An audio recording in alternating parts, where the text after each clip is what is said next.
Hi, I'm Bill Davis, Vice President of Safety Services with the FAA's Air Traffic Organization, and I'm standing near some of the busiest airport intersections in the world, at Chicago's O'Hare International Airport. Here, and at airports throughout the world, all it takes is a minor distraction to be involved in a runway incursion.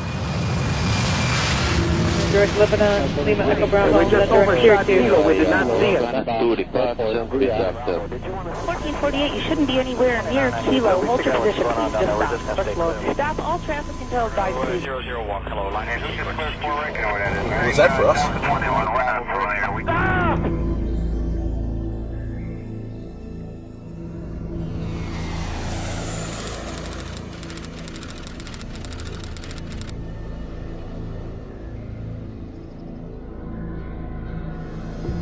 April 1st, 1999. In the early morning hours, Air China 9018 deviates from its assigned taxi route and enters runway 14, where Korean Air Flight 36 has just been cleared for takeoff. February 1st, 1991. U.S. Air Flight 1443, a Boeing 737, was on final approach to LAX. SkyWest Metro 5569 was cleared to position and hold on the same runway, 24 left.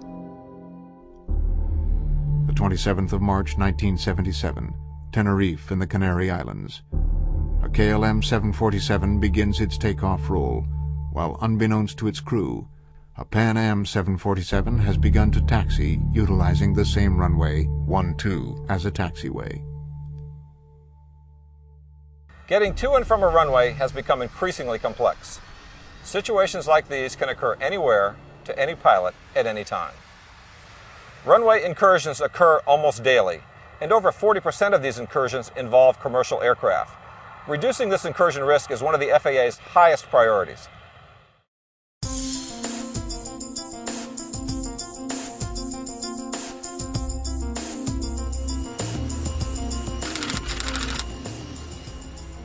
Narita, Japan.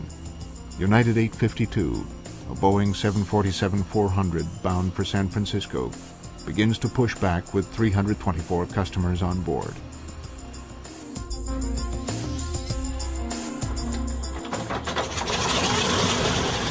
Anchorage, Alaska. Northern Air Cargo, call sign Yukon 50, begins to taxi from the ramp. This DC-6 will travel to the remote western airport of Unalakleet to pick up a load of Alaskan king crab.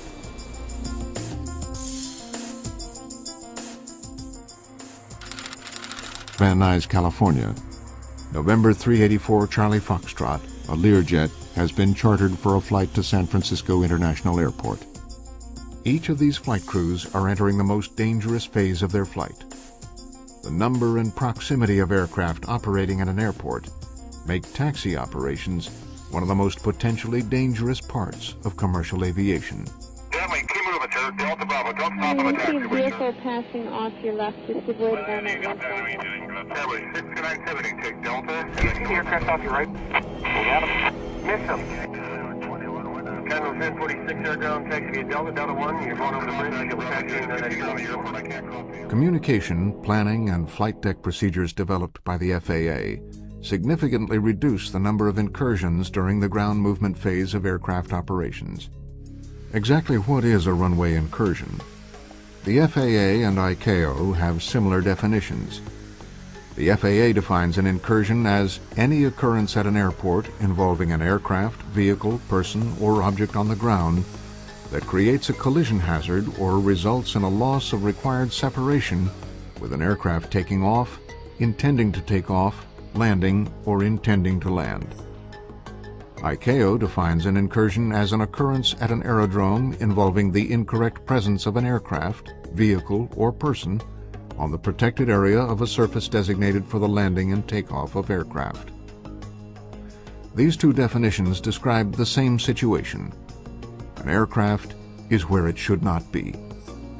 There are three different types of runway incursions. An operational error occurs when an element of air traffic control provides direction that results in less than the required minimum separation between two or more aircraft, or between aircraft and obstacles such as vehicles, equipment, and personnel on runways. An operational error also occurs when an aircraft lands or departs on a runway closed to aircraft. A pilot deviation occurs when a pilot violates any federal aviation regulation. For example, a pilot failing to obey air traffic control instructions related to crossing an active runway while following the authorized route. A vehicle or pedestrian deviation occurs when a pedestrian, vehicle, or other object interferes with aircraft operations without authorization from air traffic control. This type of runway incursion includes the taxiing of aircraft for maintenance or gate repositioning. There has been a steady increase in the number of runway incursions at airports throughout the world. This increase can be linked to a number of factors: increased traffic, poor crew resource management, increased flight deck workload, low visibility at night or during poor weather conditions, airport familiarity, complex airport layouts, and flight deck distractions. Oftentimes, runway incursions are the result of a series of these events taking place simultaneously. Over half of the reported runway incursions are due to pilot deviation. This program will look at operating practices and procedures that can reduce the risk of runway incursions by pilot deviation.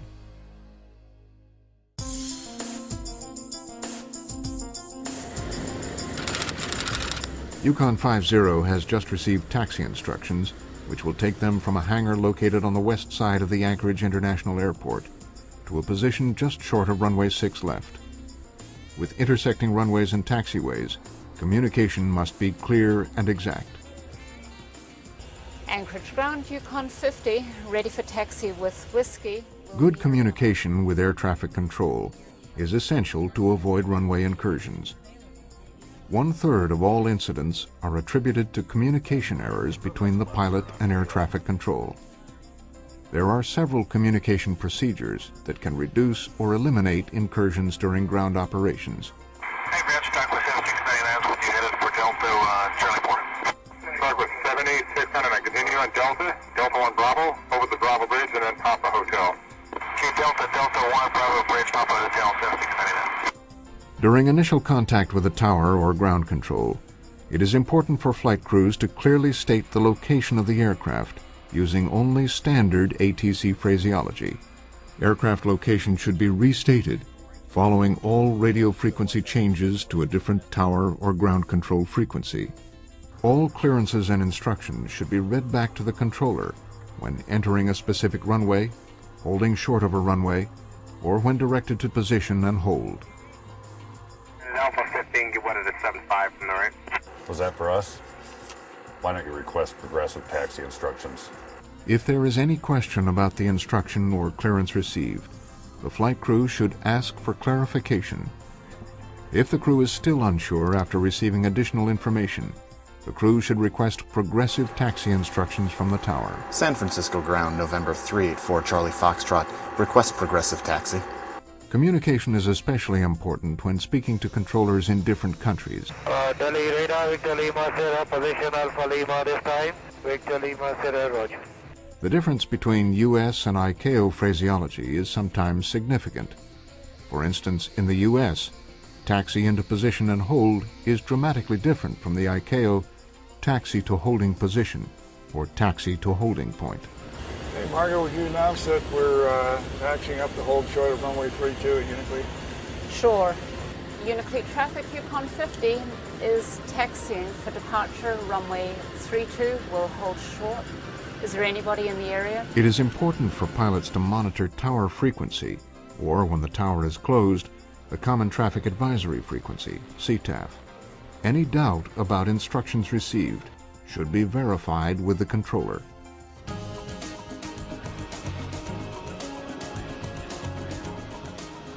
United 852, bound for San Francisco, has traveled from its gate to the runway threshold.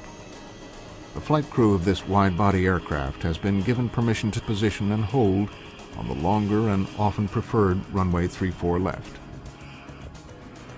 Position and hold or line up and wait instructions help traffic move more efficiently at airports. If a takeoff clearance is not received within a reasonable time after instructions to position and hold, ATC should be contacted. pilots should consider the length of time that they have been holding in position whenever they have not been advised of any expected delay. During this phase of ground operations, the use of traffic displays, or TCAS, may enhance the situational awareness of a flight crew by allowing them to look for aircraft on approach behind them. Rob, I see traffic on a TCAS behind us. All right, I see it. Call tower immediately and advise them. Flight crews should verify instructions if their TCAS display indicates an approaching aircraft.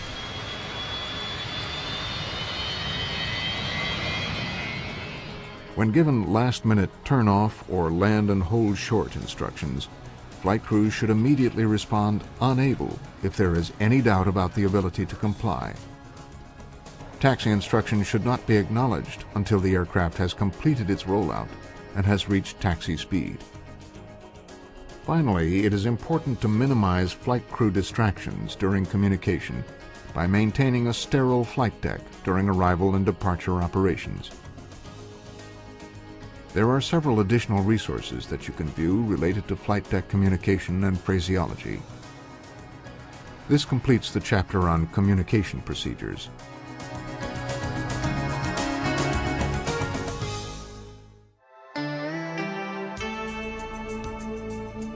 November 384 Charlie Foxtrot has been chartered for a flight between Van Nuys, California and San Francisco.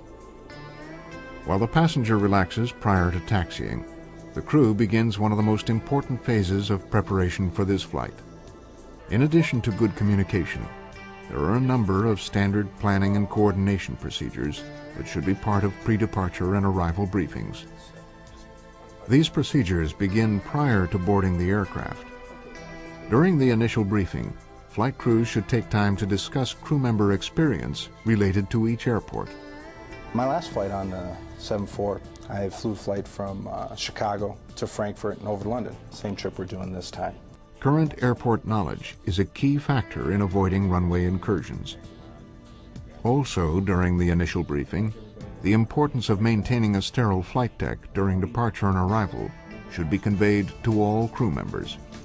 Pre-departure and pre-arrival briefings should be conducted approximately 10 minutes prior to pushback or descent. These briefings should include details of the departure or arrival airport. Here are some important procedures that should be included in a briefing.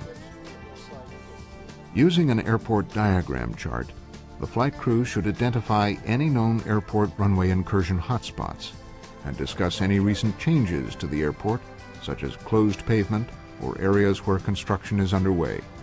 Locations that are noted with weight, wingspan, or other size-related limitations should also be identified. Flight crews should review the latest NOTAMs and ATIS information, as well as identify any weather or airport conditions, including construction, that might affect taxi operations. A discussion of ground movement practices and procedures allows the crew to coordinate all communication during ground operations, such as the timing of checklist and company communication. Planning these events minimizes distractions during the taxi phase of operations. Heads-down procedures should also be discussed during the pre-departure and pre-arrival briefings. Only one flight crew member should perform heads-down tasks, such as programming the FMS or calculating takeoff data, while the aircraft is moving. 1519, gate is Bravo 18. Bravo 18, Delta 1, Bravo, Bridge, Papa Hotel, United 1519, and I think it might... If there are complex taxi instructions, heads-down activity should be restricted to straight taxiways without complex intersections, or when the aircraft is stopped. By studying an airport diagram, the crew can enhance situational awareness during the pre-flight and pre-arrival briefings. This diagram should be readily available for reference during all phases of taxi operations. Anticipated taxi routes can be discussed and checked against the airport diagram. While this is an essential part of pre-taxi briefing and planning, flight crews need to follow the clearance or instructions that are actually received and avoid fixation on pre-planned taxi routes. During the briefing, runway occupancy and crossing clearance procedures should be discussed. Okay, we are cleared to cross 9 left, correct? Yes, we are clear to cross 9 left. All right. Prior to crossing any runway, Both pilots should scan the full length of the runway for aircraft on final approach or landing rollout. Each pilot should verbally confirm the scan results. And we're clear on the left. If the aircraft is equipped with TCAS, the flight crew should discuss the TCAS settings to be used when held on or between runways. A review of exterior light utilization and verification of any land and hold short requirements at the destination airport are important elements of a proper briefing. These briefings should also include a discussion of any regional language or terminology differences that might impede proper communications with ATC. A star chart and airport diagram review during arrival briefings improves the crew awareness of runway length, lighting, and turnoff direction for an anticipated runway. Let's see, runway 9 right is 10,506 feet long. During low visibility conditions, the crew should also discuss the method of reporting clear of runway. This completes the chapter on departure and arrival briefings.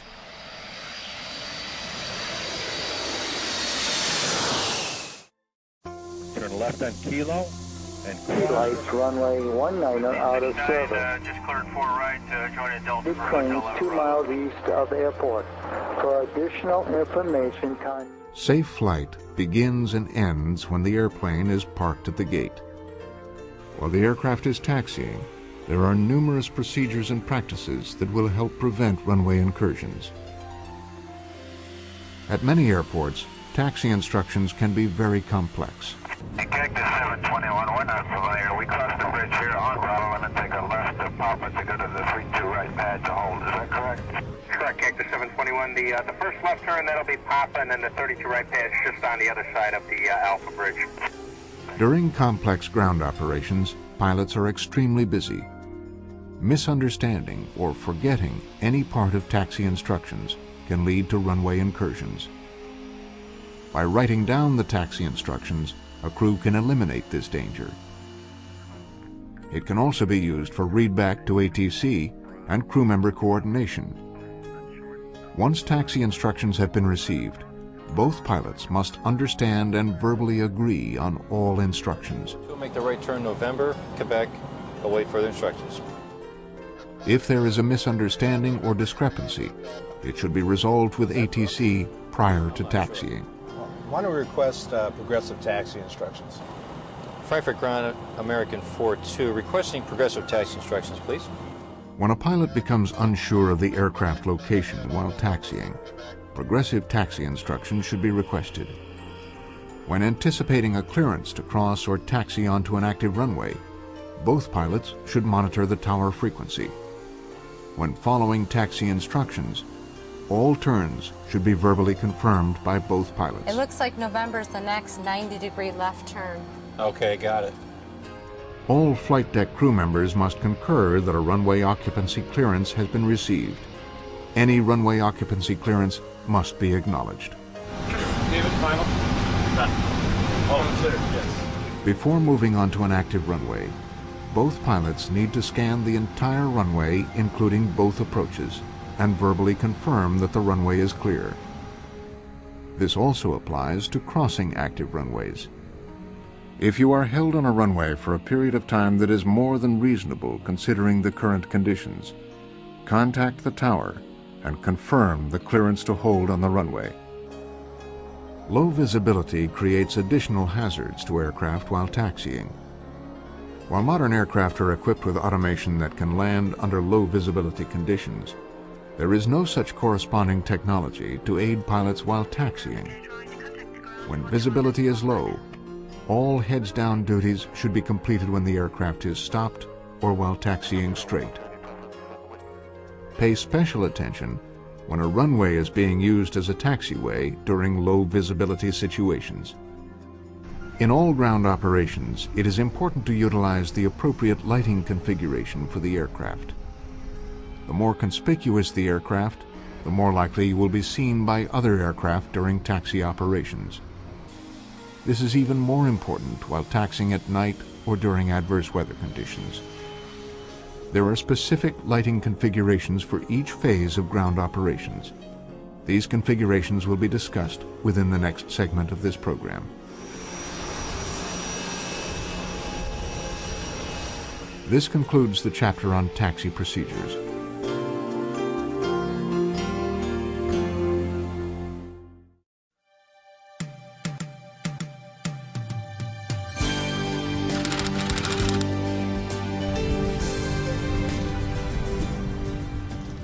Yukon 50 has landed at the remote village of Unalakleet on the far western shore of Alaska.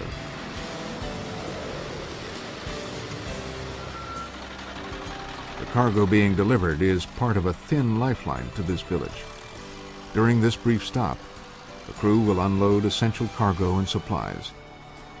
Yukon 50 will also take on, among other things, a load of Alaskan king crab that only an hour ago arrived on the dock at Unalakleet. Unalakleet is a non-towered airport and requires additional procedures within the pre-arrival and pre-departure briefings. Extra vigilance is the key to safe taxi operations at non-towered airports. Some of these airports have part-time towers. In these situations, an attempt should be made to contact the tower to verify whether or not it is in operation. The Automated Surface Observation System, or the Automated Weather Observing System, should be monitored for additional information prior to taxiing or landing at a non-towered airport. Many pre-departure and pre-arrival procedures at non-towered airports are similar to that of towered airports. During pre-arrival and pre-departure, discuss familiarity with the airport. Review NOTAMs. Use airport diagrams to plan the taxi route and identify hotspots. Enhance pilot situational awareness. Prior to entering or crossing any runway, both pilots scan the full length of the runway, including approach areas. Clear on the left. Clear on the right. And use recommended exterior lighting to make the aircraft more conspicuous. In a non-towered environment, pilots should monitor appropriate approach control frequencies, listen for inbound IFR traffic, and become familiar with the local traffic pattern. There are many additional sources that can be utilized, such as FSS, CTAF, and Unicom. During taxi operations at a non-towered airport, all ground movement should be announced on CTAF or Unicom. Once a pilot has announced the intention to take off from a non-towered airport, it is important that the lineup and hold phase be as brief as possible. Pilots should also state the name of the airport at the beginning and end of each radio transmission.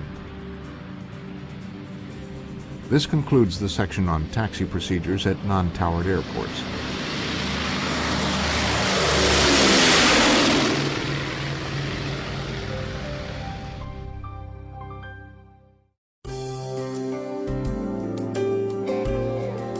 United 852 has completed its 10-hour journey across the Pacific and is now on final approach to San Francisco International Airport. Navigating a busy airport is even more difficult when weather is not favorable. Taxiing at night or during adverse weather conditions such as rain, snow, or fog can make even simple taxi operations a challenge. Proper use of exterior aircraft lights make an aircraft more conspicuous and signal location and intent to other pilots. Various configurations can tell other pilots whether the aircraft is on a taxiway or on a runway. When on a runway, they can signal whether an aircraft is holding for takeoff clearance, crossing an active runway, or accelerating down the runway for takeoff. The configurations for exterior lights include engine running, taxiing, crossing a runway, entering a departure runway for takeoff, and takeoff. Let's look at these configurations in detail. Whenever the engines are running, it is important that the rotating beacon is illuminated. This beacon should be illuminated before engines are started. Prior to taxiing, the navigation lights should be illuminated. Before any aircraft movement, the taxi lights should be added to this configuration. When crossing any runway, all exterior lights should be illuminated. This includes the rotating beacon, navigation, strobe, taxi, and landing lights. When entering a departure runway, the rotating beacon, navigation, taxi, and strobe lights must be illuminated. Once a flight crew receives clearance for takeoff, the landing lights should be added to this configuration. During night operations, when taxiing into position on a runway, pilots should consider lining up about 1 meter off the center line to make it easier for other pilots to distinguish the aircraft lights from the in-pavement runway lights. Following these simple lighting procedures makes each aircraft more conspicuous, and pilots will have an easier time maintaining their situational awareness on the ground. This completes the chapter on exterior aircraft lighting configurations.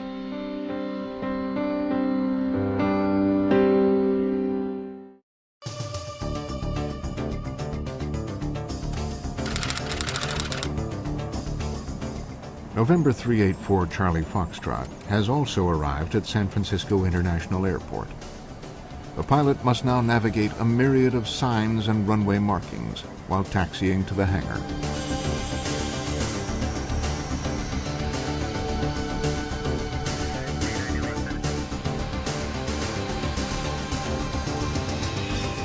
Airport taxiways and runways are extremely complex and busy environments. At night or during low visibility conditions, the signs and markings can be even more confusing to the pilot who is unprepared. It is extremely important for pilots to be familiar with the layout, markings, and signs of each airport.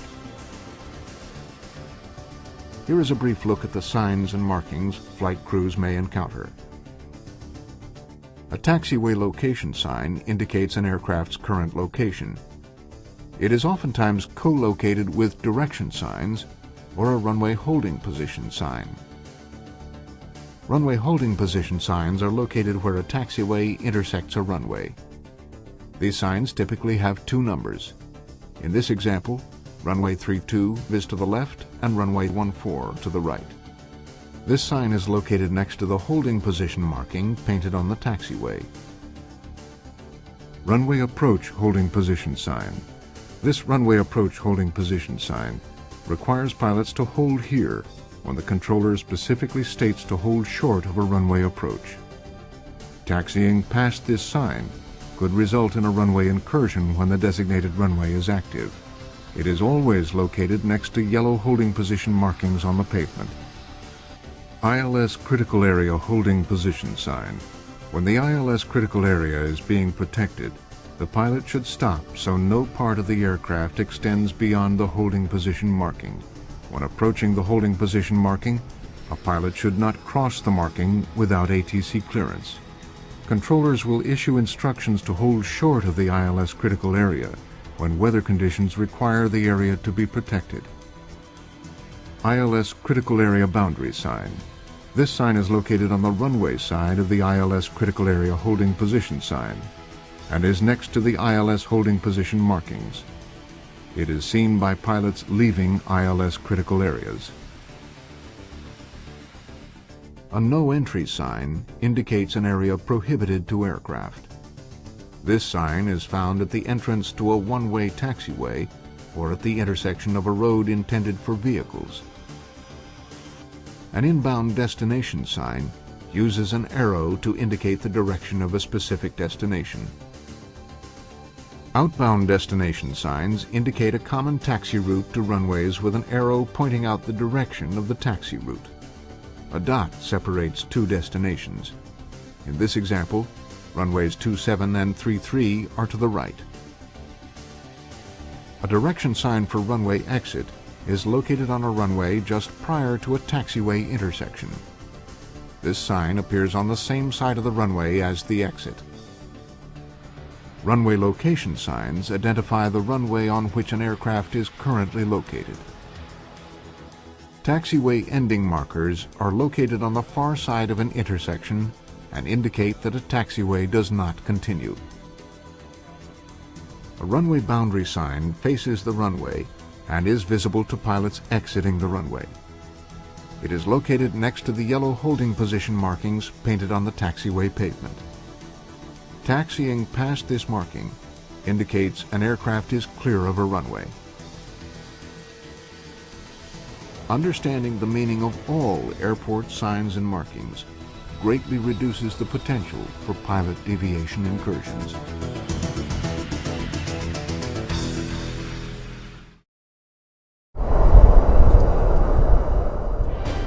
United Flight 852, Yukon 50,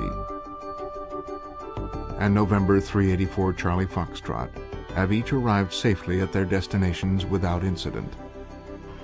Yet over 300 times a year, aircraft are involved in dangerous and sometimes deadly runway incursions. Through better communication, planning, and flight deck procedures developed by the FAA, the number of these dangerous incursions can be dramatically reduced. Reducing risk on the runway is a shared responsibility. Through better crew resource management, communication, planning, and flight deck procedures, we can reduce the frequency of runway incursions at airports around the world. For more information, I encourage you to visit the FAA website at www.faa.gov/runway safety. You can also review the supplemental material found in the bonus section of this DVD. I wish you blue skies and safe landings.